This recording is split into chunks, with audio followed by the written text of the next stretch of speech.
Это настоящий дровяной камин. Да. И все это? Открыть просто дверь? Не совсем. Там нужно открывать еще вентиляцию внизу. Где внизу?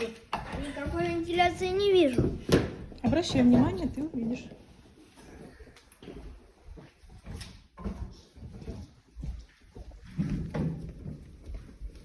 Посмотрим правильную укладку.